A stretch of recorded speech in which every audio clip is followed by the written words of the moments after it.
welcome to the Narrowing Path, Walking the Spiritual Walk. My name is Steve Van Anderson, and welcome back for February 14th. And if you're celebrating Valentine's Day today, wherever you're at, then happy Valentine's Day. I'm looking forward to what today's reading's about and going forward here, and seeing where this brings us. So I'm excited about it, that's for sure. I really enjoyed yesterday's reading and how really was just talking about how everything matters. Every part of the whole matters. And when you execute the little things to the best of your ability or as perfect as possible, you don't have to worry about how the overall picture is going to look. It's going to turn out fine. So this will be fresh to you, fresh to me, of course. So that means you'll get my genuine response, reaction, observations, and what I relate to about the reading. And then, So here we go. Here's February 14th of James Allen's Daily Meditation. To neglect small tasks or to execute them in a perfunctory manner is a mark of weakness and folly. The great man knows the vast value that inheres in moments, words, greetings, meals, apparel, correspondence, rest, work, detached efforts, fleeting obligations, in the 1,001 little things which press him for attention. Briefly, in the common details of life. He sees everything as divinely apportioned, needing only the application of dispassionate thought and action on his part to render life blessed and perfect. He neglects nothing, does not hurry, seeks to escape nothing but error and folly, attends to every duty as it is presented to him, and does not postpone and regret. By giving himself unreservedly to his nearest duty, he attains to that combined childlike simplicity and unconscious power, which is greatness. There is no way to strength and wisdom but by acting strongly and wisely in the present moment.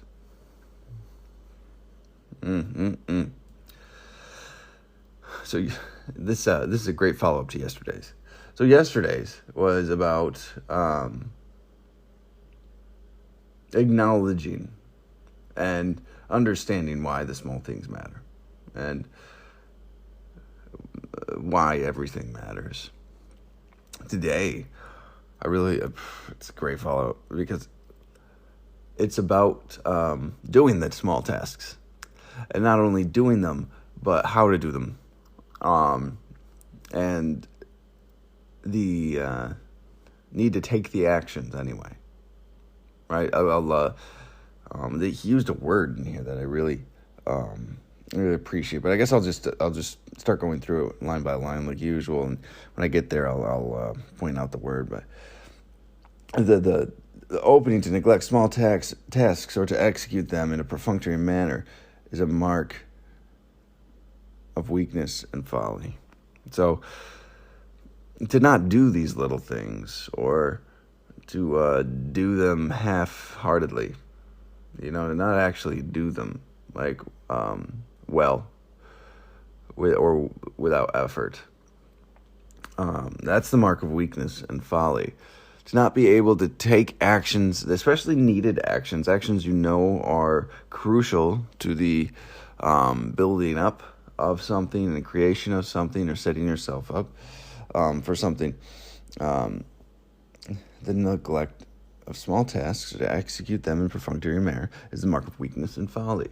That's the best way to fall off the trail, to stray from the path of spirituality, to stray from the path of progress, and to delay your own direction, which is it took me a while to believe and understand that. It goes on to say, the great man knows the vast value that inheres in moments, words, greetings, meals, apparel, correspondence, rest, work, detached efforts, fleeting obligations, and in the 1,001 little things which press him for attention, briefly, in the common details of life. To achieve greatness, the great man knows, what he's saying, the importance of these things. I love the list he goes through, the moments which you're present for, the words you use, the greetings you make, the meals you eat, the clothes you dress yourself in, correspondence, how you communicate with somebody, tonality, the sleep you get, the work you do, the effort you put into things, regardless of whether of your mind's value placement on it. Detached efforts, fleeting obligations, and in the 1,001 little things which press him for his attention, briefly, in the common details of life. So being aware and walking through life and knowing that your actions have weight and value and affect the direction of your moments, your minutes, your hours, and your day and your life, your day, month, years, and life. They matter. These things matter. Again, everything matters. And when you can start to shift these things, when you can start to, to believe that this is true, and you change those little things, you change what you talk about, you change your tones, you change who you're talking to, you change how you greet people and interact with people, you change to a more positive thing or to a more beneficial thing and a healthy thing, you'll be amazed how it affects your mindset. He sees everything as divinely apportioned, needing only the application of dispassionate thought and action on his part to render life blessed and perfect. That dispassionate, that was the word I talked about, I referenced earlier. That's important. And when he says here, dispassionate, he means without emotion attached. And that can be extremely good emotion, positive emotion, or that can be extremely bad emotion. That can be extremely negative, disassociative, like I don't want to do this. I don't want to go to the gym, maybe. I don't want to. I'm worried about it. I'm tired. I don't want to do these things, or self-conscious. Take you out of it. Take your emotional attachment to an action and a decision out. And the discipline is doing it anyway.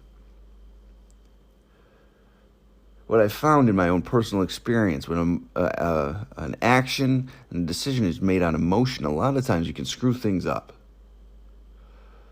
You forget a perspective. You step on someone's toes. It was not intentional. These are the things that can happen. And you don't think things all the way through. You think of things more of a short-term gain than a long-term investment. And that's an important thing to realize. So dispassionate thought and action. Objective. Without emotional state bearing on the decision as best as possible. I know it's hard as humans and people that are, especially in today's day and age, are used to making decisions on emotion. To start to detach or remove that from the actions needing to be taken is a difficult thing to do. I do understand that. So, but if you can start to do that and you can actually take the correct actions, regardless of how you feel, it will render your life blessed and perfect. That's a pretty big promise. If you can start to do the right thing, regardless of your emotional attachment or investment in it, your life will start to turn out better, and that's amazing. It goes on to say, neglects nothing, does not hurry, seeks to escape nothing but error and folly, attends to every duty as it is presented to him, and does not postpone and regret. He's talking about here, we do things when we are supposed to do them and need to do them. We don't do them when the time feels appropriate. We don't do them when we feel like doing them. We do them when they're placed in front of us and the task needs to be done. We action regardless of our own personal state and emotion. If we need to rest, we rest. If we need to eat, we eat. If we need to go to work, we go to work. If we need to go through and clean a certain area of our house, or take care of certain bills, if we need to take care of ourselves in a certain way, like haircut, cleanliness, shower, things like this. Wash your clothes. Put your clothes away. These are the little things we're talking about here. And those are the things that we need to do as soon as they show up, because it become overwhelming. We just put everything off, and then suddenly what?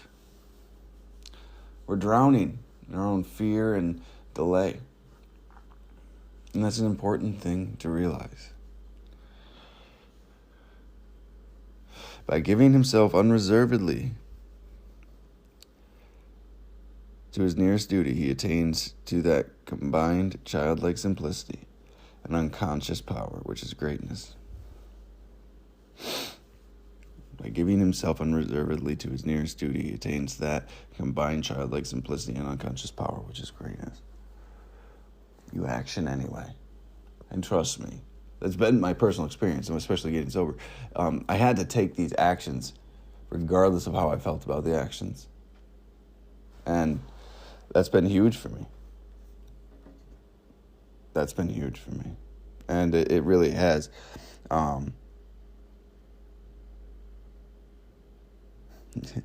Attains that childlike simplicity and unconscious power, which is greatness. That was important. I didn't know that was able to be done for me. And in closing here, it says, there's no way to strengthen wisdom but by acting strongly and wisely in the present moment. To be able to address all the things that come up as you're walking through life, and to be able to actually go through this world taking actions regardless of how you feel about them gives you the freedom. It gives you the freedom to be present in a moment. And when you can do that, he says, this is what he's saying right here, there's no way to strengthen wisdom by acting strongly and wisely in the present moment. When you do that and you act from where you are in your present moment, when you act from your present moment, you can call on your experience right then, but not your emotional attachment to your experience. Those are two different things. It took me a while to understand. I do not have to act on the emotion that was